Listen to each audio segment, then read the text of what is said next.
Hey everyone, and welcome back. So in today's video, we're going to be going over a few different topics. So starting out, we have Twitter actually fact-checking President Biden as he prepares for his grand State of the Union speech tonight. We'll be going over all of that. Also, we have some potentially bad news for everyone who received stimulus checks in 2022 from their states. We're going to be going over what that bad news could potentially be and when we will get the news on that. Also, the United States is now struggling to recover the Chinese spy balloon as Biden officials continue to try to say that these balloons have been flying over the continental United States for years now. We'll be going over all the news on that as well.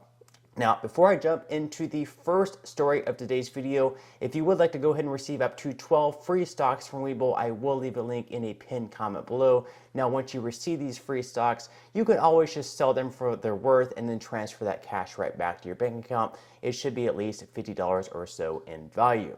Okay, so jumping right into the first story of today's video, of course, we have Fed Chairman Powell's speech today. He's going to be speaking today at the State of the Economy and where the federal funds rate could go from here in the next meetings if we're going to continue seeing hikes, how the economy is doing, and also inflation. So a speech from Powell before the Economic Club of Washington on Tuesday remains top of mind for investors. Markets interpreted a slew of his disinflation comments during last week's post-meeting press conference as dovish and stocks rallied.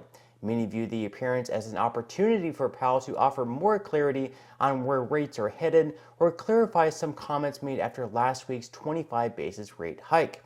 So, of course, right now stocks are doing pretty good year to date. So if you have been in the market, you have been recovering from last year where it really did pretty poorly. So year to date, the S&P 500 is up 7.50%. The NASDAQ, the tech-heavy stocks are up 14.45%. And Tesla, if you have been invested in Tesla, you're up 80% year to date. So doing phenomenal there. Of course, we have the next federal meeting coming up on March 21st through the 22nd. There are probably going to be another 25-point basis hike at that meeting to try to get inflation under control. It should be interesting to see the next inflation report come out in March if it's going even lower. This definitely needs to get under control. Jay Powell has said that he's going to continue hiking these rates until inflation gets back down to 2%. We'll see how long that takes to get to that point. Now, in some other news, in regards to those stimulus checks and potentially bad news, from Yahoo News, state stimulus checks, IRS plans to rule whether these payments are taxable this week. So this is really unexpected. There is around 19 states that sent out stimulus checks within 2022. Of course, with your state, these should not be taxable. The states have reported that they're not taxable, but definitely get with your CPA or accountant. Don't take my word for it. This is not financial advice. So the Internal Revenue Service is expected to provide more guidance this week on whether stimulus checks that states issued in 2022 are considered taxable income on federal returns. The agency urged taxpayers who are uncertain about the taxability of their state's payments to hold off on filing their federal taxes until guidance is released, according to the agency's announcement. How these payments are treated could affect residents in at least 19 states that issued tax rebates after a revenue surplus or relief payments to help folks weather higher prices last year. So we had a lot of states sending out these inflation relief payments in 2022. So in the state, again, they should not be taxable. Get with your accountant on that. This is not financial advice. But at the federal level, they could potentially be taxable. The IRS is going to be releasing details later this week on whether or not they're going to be taxable. So hold off for now on filing your taxes. Wait for this guidance because you could potentially end up owing more money to Uncle Sam, as sad as that is. In general, stimulus checks are not usually taxed by the government that issues them. For example, the middle-class tax refund checks issued by California in 2022 are not treated as taxable income by the state, while the federal government's economic impact payments or stimulus checks it sent out during the pandemic were not considered taxable income on federal returns. But the issue gets more complicated when taxability crosses jurisdiction. The IRS likely will consider the purpose and the nature of each state's relief package to determine the federal tax treatment. For instance, that means the type of relief California provided last year could be taxable by the IRS. It says that California's two previous stimulus checks that were issued in 2021 were not taxable for federal purposes as they were considered disaster relief payments, according to Gregory King. But this year, taxpayers should probably assume the worst when it comes to taxability of relief payments. And of course, besides California, 18 other states issued state stimulus checks and rebate checks last year, including Alaska, Colorado, Delaware, Florida, Georgia, Hawaii, Idaho, Illinois, Indiana, Maine, Massachusetts, Minnesota, New Jersey, New Mexico, Oregon, Rhode Island, South Carolina, and Virginia. So we had a lot of states sending out stimulus checks. If that's you, again, you might want to hold off on filing your taxes.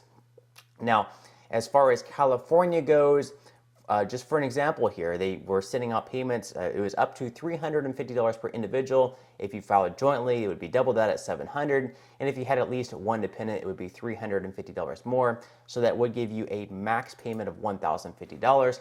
Now, hypothetically speaking, let's say that you were in the 12% income bracket.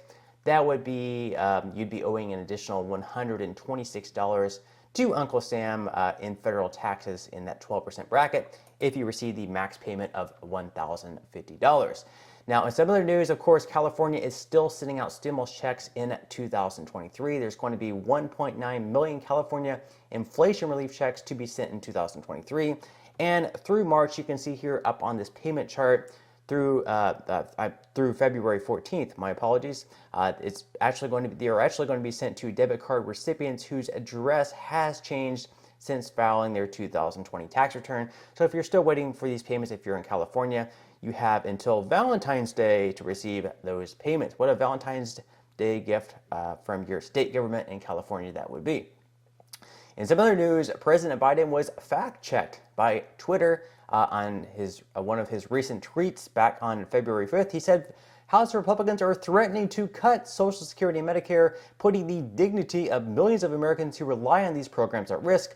I won't stand for that. We ought to strengthen these programs, not gut them. Now, there was a context letter attached to this, basically saying that Speaker Kevin McCarthy said ahead of a meeting with President Biden this week that cuts to Medicare and Social Security are off the table in talks around raising the debt limit. So interesting stuff there. President Biden fact-checked for perhaps the first time in his life. Now, in some other news, of course, we have Biden to deliver the State of the Union address amid high inflation and divided Congress that threatened to derail the economy. That speech is coming up tonight at 9 p.m. If you're all interested in that, it should be interesting what he has to say. CNBC points out that he's going to point out the strong job growth and low unemployment to paint a rosy picture of the Biden economy, even though inflation is still sky high. Now, in some other news, this is from The Hill. Of course, we have the United States still trying to recover the suspected China spy balloon. They're blaming rough sea conditions in order to find that. Not having too much luck so far. Maybe they should hire a team, because the way this government has been treating everything over the past couple of years, I don't have too much faith that they'll even ever recover this thing. It doesn't seem that they're very capable of doing just about anything. Now, if they do ever find it, they're reporting that they want to exploit what it can recover from the China balloon. And if they do find it, apparently National Security Advisor Jake Sullivan said that recovering the balloon will take time but be beneficial so that we can then exploit what we can recover and learn even more than what we have learned. So what have they learned so far? I really go into question. They say that these balloons have been flying over our country for years, and during the Trump administration, 3 balloons flew over us. Well, if they knew this, why weren't they able to gather intel then? Why weren't they able to learn everything that they needed to learn then? And if they learned more, perhaps they could have shot down this balloon before it even reached our airspace. That's just another question I'm throwing out there. Well, the answer to that is perhaps the Pentagon is claiming that it never detected previous Chinese spy balloons, and I guess later on they did detect them. So interesting stuff there. So a top U.S. general said that the Pentagon did not detect previous Chinese spy balloons as they were in the air after former President Trump and members of his administration vehemently denied a claim from defense officials that such balloons have flown over the U.S. at least 3 times during his presidency. Now, of course, it's really troubling and weird that no one knew about these balloons during the Trump administration. It doesn't seem like it would have been that hard to detect them, but is what it is. I guess we can believe what we want to believe.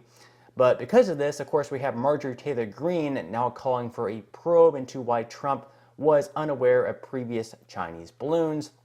So Representative Marjorie Taylor Greene said on Monday she called for a probe into why former President Trump was apparently not informed of previous Chinese surveillance balloons that Biden officials are saying crossed over the U.S. at least 3 times during the previous administration.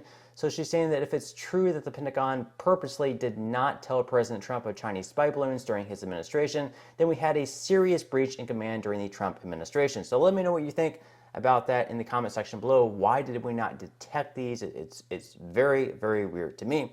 Now, in some other news, of course, we had a recent poll between the Republicans to see who would win the Republican nomination to face off versus Joe Biden or whoever the Democratic candidate is. So in this recent poll, head-to-head speaking, Florida Governor Ron DeSantis has a small lead over former President Donald Trump. It's actually a 9-point lead now, so it is pretty big. Now, DeSantis has not thrown his hat into the ring yet. He has not declared that he's going to be running for president. He very well may not be. However, it is widely speculated that he probably will. He's very popular, so we'll just have to wait and see whether or not he runs. But interesting stuff there. But on that note, I'm going to go ahead and wrap up this video. That's all the news that I have for today's video. So if you enjoyed it, make sure to give it a like. I would greatly appreciate if you would. That just signals to YouTube that this video could potentially be helpful to other people like you. Subscribe to my channel if you have not already, and I will see you in the next video.